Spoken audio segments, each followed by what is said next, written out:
Bonsoir à tous et bienvenue dans ce point de l'actualité. Autoroute du Nord, la bonne nouvelle, le vice-président de la République, Thiemoko Melie-Kone, a inauguré la section Yamoussoukro-Thiébissou ce vendredi, un tronçon de 37 km dont les travaux ont été lancés en 2017. Après cette étape, il reste à finaliser la deuxième tranche qui relie Thiébissou à Bouaké, dont les travaux sont en cours. Il vient substituer l'ancienne route qui fait face à un trafic de plus en plus dense. C'est surtout un ouvrage économique stratégique qui vient booster les échanges avec les pays au nord de la Côte d'Ivoire. On aura tous les détails dans le 20h avec nos différents reporters dans la capitale politique, Yamoussoukro. Et on sort du pays pour les États-Unis. À Washington, il s'est tenu le forum Investir en Côte d'Ivoire, organisé par le Centre de promotion des investissements. C'était au cours de l'ambassade de Côte d'Ivoire en marge du sommet États-Unis-Afrique.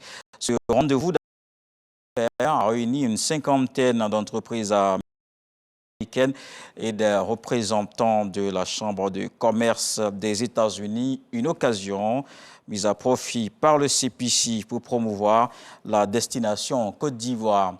Et en Côte d'Ivoire, le programme national de lutte contre le sida présente un tableau plus réluisant. Les efforts du ministère de la Santé et des partenaires ont permis de freiner l'avancée de la pandémie.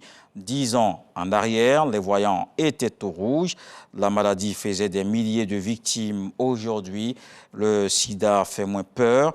Des nouveaux défis s'imposent tout de même. Il s'agit notamment de favoriser l'accès aux services et soins de santé pour les personnes dites population clé. État des lieux et nouveaux défis, c'est le dossier vu d'ici à suivre dans le 20h avec Serge Koléa. Dans le reste de l'actualité, la justice militaire burkinabé a octroyé la liberté provisoire au lieutenant-colonel Emmanuel Zongana après 11 mois de détention. L'officier est accusé d'attentat à la sûreté de l'État contre le régime du Roch-Marc Christian Kaboré et de blanchiment de capitaux. Il n'est pas encore sorti de prison parce qu'il reste encore des formalités administratives à remplir. Cette liberté soulève plusieurs questions, notamment quel est le rôle que va jouer dans la transition celui qui est présenté comme un officier assez puissant au sein de l'armée burkinabé. Des milliers de documents en lien avec l'assassinat de John Fitzgerald Kennedy en 1963 ont été rendus publics ce jeudi. 97% des documents consacrés à ce sujet sont désormais accessibles, mais la publication de milliers d'autres a été bloquée. Le président démocrate Joe Biden a indiqué que c'est une mesure nécessaire afin de prévenir des dommages sur la défense militaire, les opérations de renseignement, les forces de l'ordre ou la politique étrangère.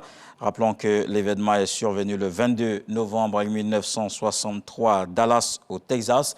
Il a donné lieu à de nombreuses théories complotistes alimentées par des centaines de livres et de films comme celui d'Oliver Stone, JFK en 1991.